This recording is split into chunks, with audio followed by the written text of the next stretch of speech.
You have a dog. Suppose he wants to go outside.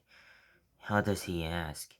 Does he bark or whine at the door while looking at you? That's easy to understand, but dogs can ask in other ways. Perhaps he or she comes up to you or to another member of your family and lays his head on your knee. Or he looks at you, gives a tiny whine, and wags his tail, or he starts to pant, getting louder, or he becomes restless and walks about a lot.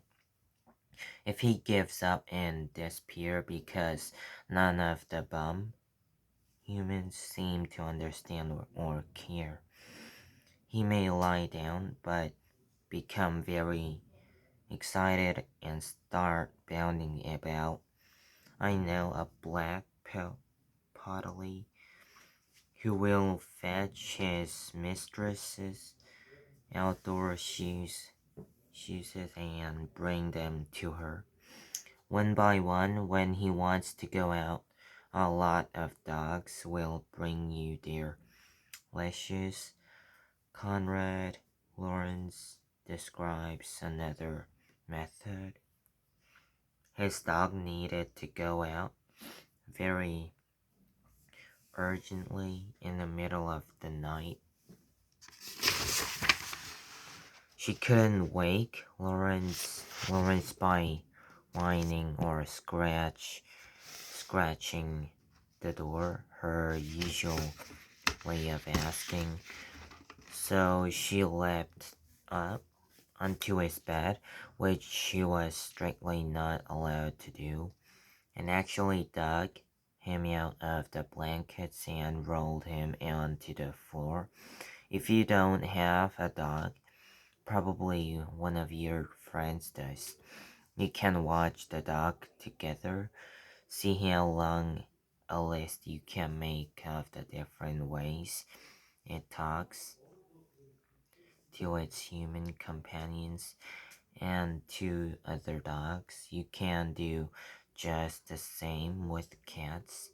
Dr. Doolittle's parrot, Polynesia, tells us that in order to learn animal language, we must have powers of observation.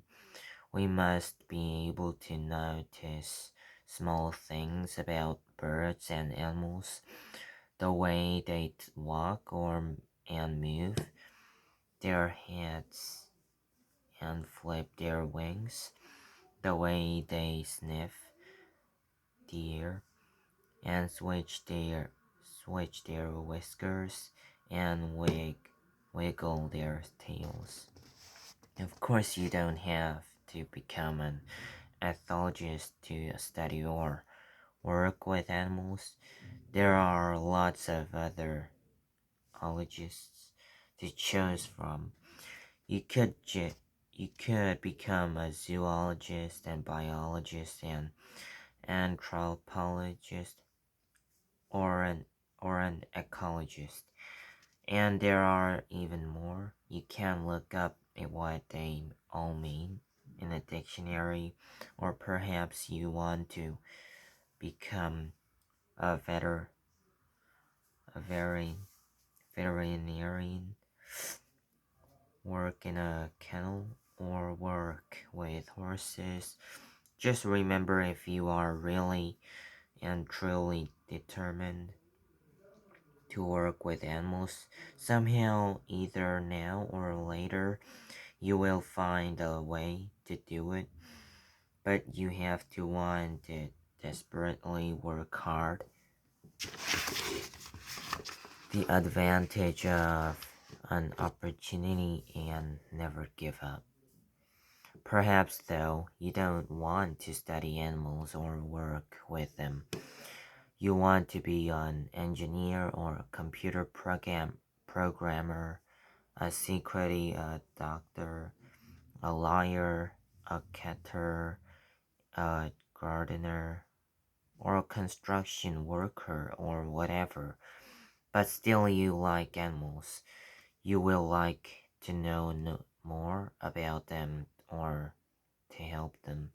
Or you love wild places or city parks and would like to make sure they stay that way and do not become polluted or get dug up for roads, houses, or shops.